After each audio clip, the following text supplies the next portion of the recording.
겨울 끝에 피어난 눈꽃. 제1장 차가운 달빛 아래의 비명. 어둠이 짙게 깔린 한겨울 밤, 경기도 근교의 호화로운 전원주택 단지는 기괴할 정도로 정적에 잠겨 있었다. 하지만 그 정적을 깨고 날카로운 금속음과 함께 비명이 터져나왔다. 고한현이 어디라고 기어나가. 죽고 싶어. 강진혁의 목소리는 짐승의 포효처럼 거칠었다. 그는 만삭인 안에 서윤의 머리채를 움켜쥔 채 마당을 가로질렀다. 서윤의 가녀린 몸은 눈 덮인 마당 위로 힘없이 끌려갔다. 부풀어 오른 배를 감싸쥔 그녀의 손은 추위와 공포로 파랗게 질려 있었다. 여보, 제발. 아기가 마침표 아기가 위험해요 마침표. 입 닥쳐. 내가 감히 누굴 속이고 도망을 가. 현관문 앞에 서 있던 시어머니 박 여사가 대문을 굳게 걸어 잠그며 차가운 눈빛으로 서윤을 굽어보았다. 그녀의 얼굴에는 일말의 동정심도 없었다. 오히려 귀찮은 벌레를 보는 듯한 혐오감만이 가득했다. 진여가, 목소리 죽여라. 동네 사람들 깨면 어쩔 거냐. 죄송해요, 어머니. 인연이 감히 도망치려다 딱 걸렸지 뭡니까. 진혁은 서윤을 마당 구석, 반쯤 허물어져가는 창고 앞으로 내동댕이 쳤다. 오래된 자물쇠가 녹슨 비명을 지르며 열렸다.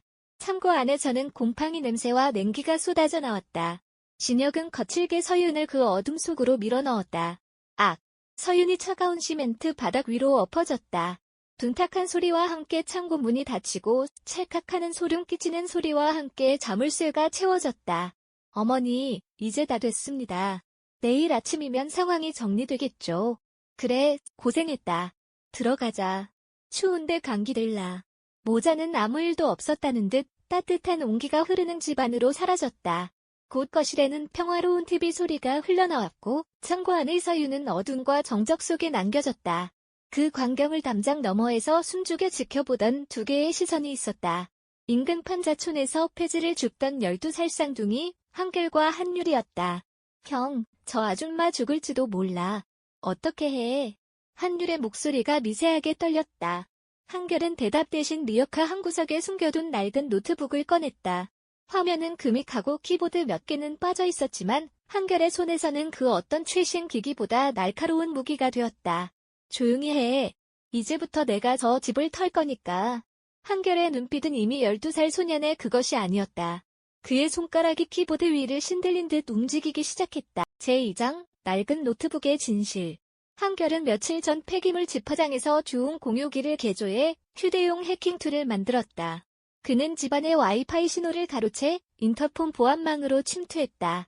10분쯤 지났을까? 노트북 화면에 지직거리는 노이즈와 함께 거실의 영상과 소리가 선명하게 떠올랐다. 화면 속 진혁은 소파에 깊숙이 몸을 묻고 있었다. 엄마, 사채업자들이 병원까지 찾아왔어요. 10억. 그 돈 없으면 저 진짜 죽어요. 박 여사가 혀를 차며 차를 마셨다. 그러게 내가 뭘 하더냐. 도박은 손도 대지 말라고 했지. 하지만 걱정 마라. 우리가 왜 저 고한현을 골라 너랑 결혼시켰겠니? 박 여사의 목소리는 독사처럼 차갑게 가라앉았다. 뒤탈이 없으니까. 친정 식구 하나 없는 년이니 사고사로 위장해서 죽여도 누가 의문을 갖겠니? 보험금 10억이면 내 빚 다 갚고도 병원 운영비로 충분해. 그래도 어머니. 참고해서 진짜 죽을까요? 문 고장 났다고 했잖아. 안에서 절대 못 여는 구조야. 우리는 내일 아침 일찍 친척 팔순 잔치에 갈 거다. 1박 2일로 자리를 비우는 거지. 완벽한 알리바이야. 내일 저녁에 돌아와서 발견한 척하고 신고하면 끝이다. 노트북 앞에 한결과 한율은 사색이 되었다. 그들이 지금 목격하고 있는 것은 단순한 가정폭력이 아니라 치밀하게 계산된 살인 모의였다. 형, 녹음됐어. 응. 하나도 빠짐없이. 한결의 눈에서 눈물이 주르륵 흘렀다. 하지만 그것은 슬픔 때문이 아니었다. 본능적으로 느껴지는 극심한 분노와 왠지 모를 기시감 때문이었다. 한율아, 차 움직인다. 출발했어. 진혁과 박 여사가 탄 차가 골목을 빠져나가는 것을 확인한 두 소녀는 담장을 넘었. 제3장, 리어카에 실린 생명. 아줌마, 정신 차리세요. 한결이 자물쇠를 따고 창고 문을 열었을 때 서윤은 이미 의식을 잃기 직전이었다. 극심한 추위와 산통이 겹쳐 그녀의 입술은 보랏빛으로 변해 있었다. 아기 마침표 우리 아기 살려줘요 마침표. 걱정 마세요. 우리가 구해줄게요. 소년들은 온 힘을 다해 서윤을 부축해 리어카로 옮겼다. 폐지더미 위에 서윤을 누이고 자신들의 얇은 외투를 벗어 그녀를 덮어주었다. 한결은 리어카 손잡이를 꽉 쥐었고 한율은 뒤에서 밀기 시작했다. 형, 무거워. 마침표. 참아. 여기서 멈추면 저 아줌마랑 아기 둘 다 죽어. 눈 덮인 오르막길을 오르며 소년들의 숨소리가 거칠어졌다. 손바닥에는 물집이 잡히고 피가 배어나왔지만 그들은 멈추지 않았다. 마침내 판자촌 끝자락 할아버지가 계신 오두막에 도착했다. 할아버지 도와주세요. 병든 몸을 이끌고 나온 할아버지는 리어카 위의 상황을 보고 눈이 커졌다. 이게 무슨 일이냐. 마침표. 저 집 사람들이 아줌마를 죽이려고 했어요. 일단 안으로 들여야 해요. 할아버지는 자신의 낡은 이불을 걷어내 자리를 만들었다. 소년들은 밤새도록 서윤의 손과 발을 주물렀고 할아버지는 낡은 솥에 물을 끓여 수건을 적셨다. 새벽녘 서윤이 간신히 눈을 떴다. 여기가 어디죠? 우리 집이에요. 괜찮아요. 이제. 서윤은 자신을 바라보는 두 소년의 눈빛에서 형용할 수 없는 온기를 느꼈다. 하지만 안도감도 잠시. 서윤의 안색이 다시 창백해졌다. 아, 마침표. 아, 서윤의 다리 사이로 붉은 피와 양수가 쏟아져 나왔다. 긴박한 상황이었다. 할아버지는 벽장 깊숙이 숨겨두었던 꼬깃꼬깃한 돈뭉치를 한결의 손에 쥐려주었다. 얘들아, 빨리 병원으로 가라. 이 돈으로 아기랑 아줌마 꼭 살려야 한다. 제4장 12년 전의 유령. 대학병원 응급실 앞. 한결과 한율은 초조하게 수술실 앞을 지켰다. 잠시 후 의사가 지친 기색으로 걸어 나왔다. 산모는 무사합니다. 아기도 여자아이예요. 다행이다. 마침표. 하지만 문제가 있습니다. 아기가 심각한 빈혈 상태입니다. 엄마가 극심한 추위에 장시간 노출되면서 태아의 혈액 생성에 문제가 생긴 것 같아요. 지금 당장 수혈을 해야 하는데 아기가 아주 희귀한 혈액형입니다. 의사의 말에 한결이 물었다.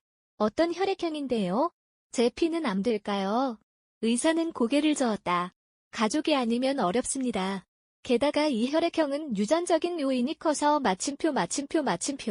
일단 검사해주세요. 제발요. 한결의 간절한 부탁에 의사는 검사를 진행했다. 그리고 잠시 후 검사 결과지를 든 의사의 손이 부들부들 떨리고 있었다. 이럴 수가. 마침표. 왜요? 안 맞나요? 아니, 완벽하게 일치해. 그런데 이건 불가능한 일이야. 이 혈액형은 부모 자식 간이 아니면 절대 이렇게 나올 수 없어. 얘들아, 너희 부모님 성함이 어떻게 되니? 한결은 멍해졌다. 그들은 부모가 누구인지 모른 채 할아버지 손을 잡았다. 저희는 고아예요. 12년 전에 할아버지가 리어카에서 저희를 발견하셨다고 했어요. 한결은 직감적으로 노트북을 켰다. 그는 강진혁의 개인 컴퓨터로 다시 침투했다. 그리고 깊숙이 숨겨진 보험 폴더를 찾아냈다. 그 안에는 12년 전의 서류들이 잠들어 있었다. 사망진단서, 박소윤, 강진혁의 전처, 마침표, 사망 원인, 급성 신부전, 의증, 독극물 중독, 마침표, 보험금 수령액 10억 원. 그리고 그 아래 더 충격적인 서류가 있었다. 실종신고서, 강한결, 강한율, 박소윤의 자녀, 마침표, 사유, 어머니 사망 당일 익사사고로 추정. 한결의 눈에서 핏발이 섰다. 한율아, 저 사람이, 저 악마가 우리 아빠였어. 우리 엄마를 죽이고 우리까지 죽었다고 신고해서 보험금을 타먹은 거야. 한율은 바닥에 주저앉아 오열했다. 엄마가 마지막 순간에 자신들을 지키기 위해 리어카에 숨겨 판자촌으로 보냈던 것이다. 12년 만에 만난 아버지는 다시 한번 새로운 가정을 보험금 때문에 파멸시키려 하고 있었다. 제5장 반전의 시작. 이틀 후 강진혁과 박 여사는 의기양양하게 집으로 돌아왔다. 창고문을 열어 사체를 확인하고 신고할 계획이었다. 하지만 창고는 텅 비어 있었다. 뭐야? 어디 갔어? 당황한 그들은 서윤을 찾아 대학병원으로 달려갔다. 서두의 환자 어디 있습니까? 내가 남편이야. 진혁이 간호사실에서 소란을 피울 때 병원 로비에 거대한 전광판이 갑자기 칙 소리를 내며 바뀌었다. 살인 모의 현장 실황 녹화. 화면에는 진혁과 박 여사가 거실에서 서윤을 죽일 계획을 세우던 영상이 자막과 함께 선명하게 흘러나왔다. 병원에 있던 모든 사람의 시선이 집중되었다. 저게 뭐야? 진혁의 얼굴이 하얗게 질렸다. 이어 12년 전 박소윤의 사망 진단서와 보험금 수령 내역이 차례대로 공개되었다. 세상에, 살인마잖아. 자기 아내를 죽이고 또 죽이려 했대. 사람들의 수군거림 속에 경찰들이 들이닥쳤다. 한결이 미리 모든 증거를 경찰청 서버로 전송해둔 덕분이었다. 강진혁, 박영숙. 살인 미수 및 12년 전 살인 혐의로 긴급 체포합니다. 수갑이 채워지는 순간에도 진혁은 소리쳤다. 이건 조작이야. 서두이, 그 고안현이 꾸민 짓이라고. 그때 병실 안에서 서윤이 휠체어를 타고 천천히 걸어 나왔다.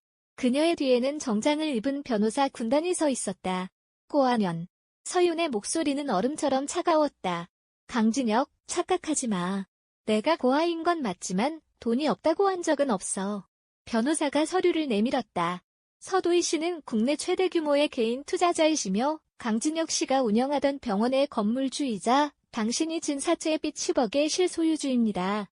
진혁의 눈이 튀어나올 듯 커졌다. 당신이 보험금 10억을 탐낼 때 나는 이미 당신 인생 전체를 샀어. 당신 병원, 집, 그리고 당신이 진 빚까지 전부 내 손안에 있다는 뜻이야. 서윤은 차갑게 미소 지었다. 이제 당신에게 남은 건 파산과 평생을 감옥에서 보낼 시간뿐이야. 제6장, 겨울 끝에 피어난 눈꽃. 재판이 끝나고 진혁과 박 여사는 각각 징역 20년과 15년을 선고받았다. 병원을 퇴원하는 날, 서윤은 한결과 한유를 불렀다. 두 소녀는 쑥스러운 듯 고개를 숙이고 있었다. 한결아, 한유라. 서윤이 두 아이의 손을 꼭 잡았다. 너희가 내 생명을 구했고 내 딸의 생명을 구했어. 그리고 알고 보니 너희는 내 딸의 친오빠들이더구나. 소년들의 눈에 이슬이 맺혔다. 서윤은 그들을 따뜻하게 안아주었다. 내가 너희의 엄마가 되어주고 싶어. 박소윤 씨를 대신할 수는 없겠지만 우리 넷이서 그리고 할아버지까지 모시고 진짜 가족으로 살지 않을래. 한율은 서윤의 품에 안겨 참아왔던 울음을 터뜨렸다. 엄마. 엄마라고 불러도 돼요. 그래, 우리 아들들. 한결도 조용히 서윤의 손을 맞잡았다. 12년 전 차가운 리어카에서 시작된 그들의 방랑이 드디어 마침표를 찍는 순간이었다. 3년 후, 화창한 봄날. 넓은 정원이 딸린 한옥집 마당에서 아이들의 웃음소리가 울려 퍼졌다. 이제는 어엿한 중학생이 된 한결과 한율이 3살 된 여동생 서연이를 등에 업고 뛰어놀고 있었다. 툇마루에 앉아 그 모습을 지켜보던 할아버지가 허어 웃으며 차를 마셨다. 서윤은 그 행복한 풍경을 사진기에 담았다. 겨울의 혹독한 추위를 견뎌낸 씨앗만이 가장 아름다운 꽃을 피운다. 그들의 삶은 이제 더 이상 춥지 않은 영원한 봄날이었다.